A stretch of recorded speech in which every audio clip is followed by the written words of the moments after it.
It is really a pleasure to be back at the summit. I want to welcome those of you who are return attendees. And for those of you who this is your first time, I want to say thank you for the investment that you are making in making the Georgia that I will live in and that my children will live in better. People who know me know that I'm probably going to always give a little bit of history just because I sort of like to know what came before. When my court, the Supreme Court of Georgia, was created, it wasn't until 1845. Georgia had been around since 1776. But there had grown up a bunch of disagreements among the superior courts around the state. And so if you go back and look at the debate, one of the things that they said is, look, if we make this Supreme Court, 10 years, they'll resolve all these disagreements and we can just do away with the Supreme Court again. We are obviously terribly behind in our work. But I say that because I want to bring home something about your work. I don't think you're ever going to put my court out of business. I don't think you're ever going to put superior courts out of business in Georgia because we're humans and we're going to have trouble getting along. But the work you do will decrease the demand because you are impacting the people who, as a portion of our population, if unhelped, are going to demand more services across the board.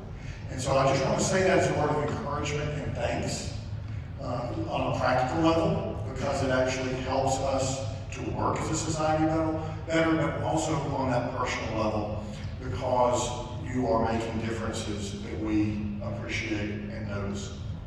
I do want to thank, I think I've got a slide coming up as it's become our tradition here. These are Georgia's current child welfare law specialists, unless I guess there was anybody who completed within, since the slide was created. Is this correct, Diana? Absolutely current as of 2 hours. As of 2 hours ago, so if we missed you, it's really last minute. But I do just want you to note that we have representation from across the state, from the bench and bar around the state, and just take note of those who have made an investment in becoming experts in this field, and we appreciate that and encourage those who are thinking about it to continue and perhaps pursue that in their own right. I do want to extend my continued congratulations to Tara and Amanda. Yes.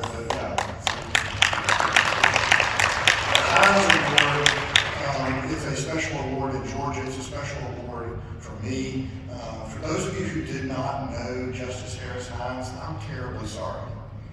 He was a wonderful person who loved children, who loved thinking about what might be in the future and how we could do our part to make it better. I know that his family is honored to have that award in his name, and so I just continue to congratulate both of this year's winners. And as you see people who are doing excellent work, please make a note for yourself to nominate. We get wonderful nominations from across the state every year, and I want you to make sure that you are recognizing excellence in your communities.